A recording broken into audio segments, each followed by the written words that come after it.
Hi, everybody. It's Friday. I can't believe it's Friday. And I just wanted to pop on for a few minutes. Number one, because I haven't been on for a few days. I've had this in Canada. I don't know. My allergies have gone crazy this week. And I had just sinus stuff and allergies. And I actually had my first television interview yesterday with Vision TV. And it's a bit crazy because I was all set up here because that was my normal place. But then his camera went so wide. It was like, this is horrible. So I quickly had to move over to the window and shut the curtains. And it was just like, okay, this doesn't look great, but I'm not a pro at this. So anyway, so that was an experience. And it was hilarious because I had to blow my nose the whole time. But I made it till the very end. So I was proud of myself. Anyway, so I had made a Facebook post this morning and I was out to my mom and dad's on the weekend. I guess it was on the holiday Monday, because it's Labor Day here in Canada. And my mom had given me a bunch of photos that she had collected. She's been sorting through photos. And there was this little picture of, I was 7, it says on the back, and this little red dress with these ringlets in my hair. And I had done a picture of it this morning in a post on my Facebook page. And it just got me to thinking, because when I was talking there about this 7-year-old girl, and, at 7 years old, it's just like, you live in the moment and, things are so simple. It's a very simplistic life. And, I'm thinking, here I am at 52 now. And although I live in the moment, it's like things are a little bit more complicated for some reason in life. And I also talk that, everybody's not going to like you. I got people that love me and I've got people that can't stand me. I got people that think I'm way too happy and I'm way too much. And that's like, okay, that's fine. You move on. And you know what? There's always the, next person that God wants you to bless and love on. And you just have to be obedient to that, someday, maybe those other people will catch up. Sometime, maybe they won't. But it reminded me of my book, Beauty in the Ashes, behind me. I just keep it close by now.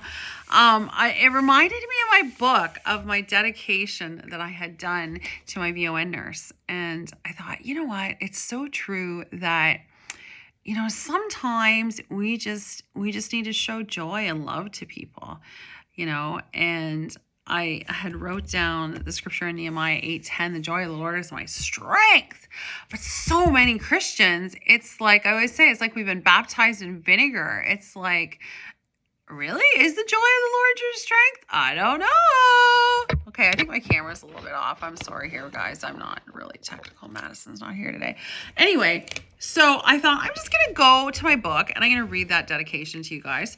Because it was just kind of like, I went back to that moment and it was a special time. And obviously my VOL nurse was a very special lady. I talk about in my book that all the stuff I went through and the type of cancer I had. And even though they'd given me the clear, the doctors were kind of not convinced that I didn't need to be monitored. So actually every week for 2 years, I had a VON nurse come to my house and she would check me all over. I had like physical from head to toe and checking all my vitals and blah, blah, blah, blah, blah.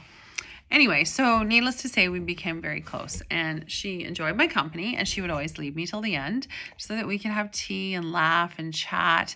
And she'd always want to know what my updates were. And at the time, I was writing a blog about my journey because at the time I owned a tea room in Petrolia.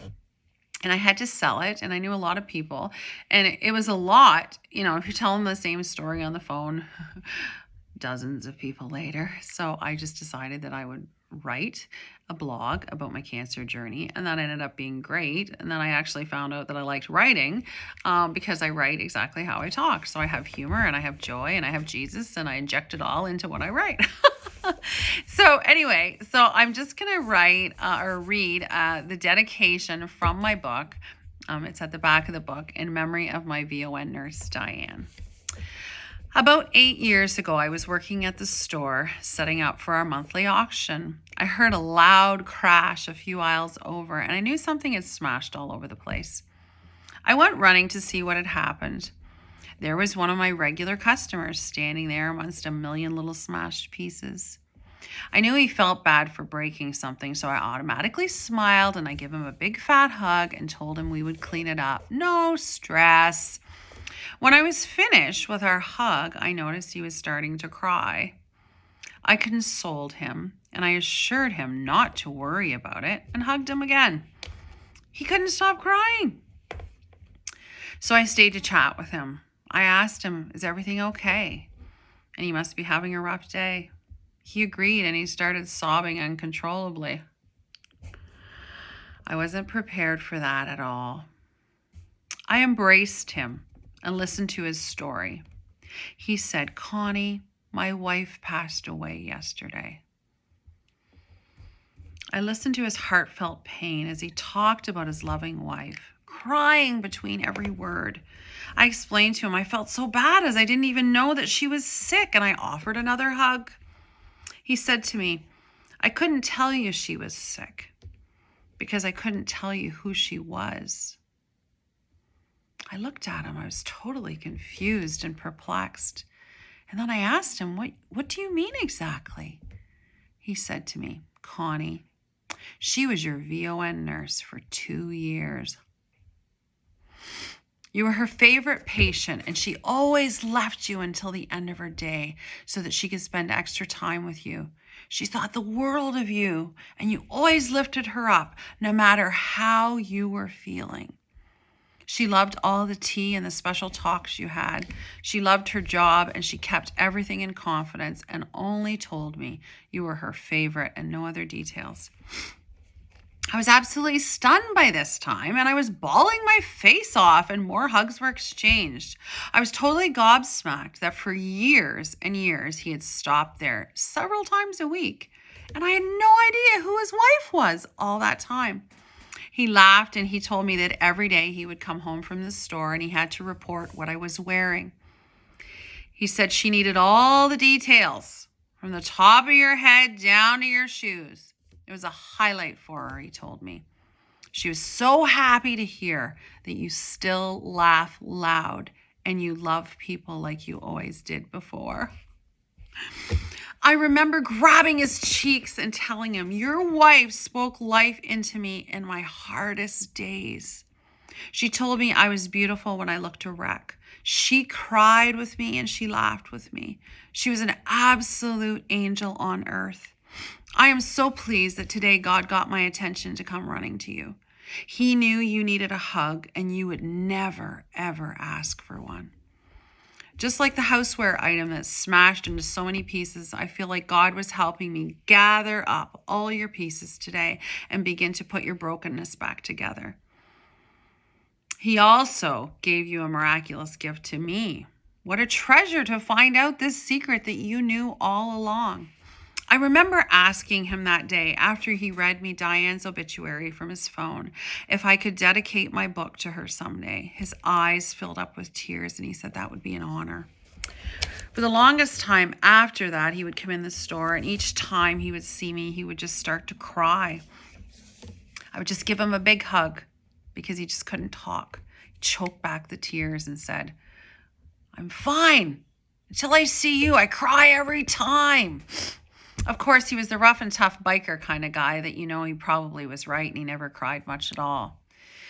This will always be a special day I hold in my heart, and I was so blessed that I listened and took an opportunity to love on someone in a time of need. Otherwise, I would have never found out that secret he had kept for all those years inside without saying one word to me who his wife was.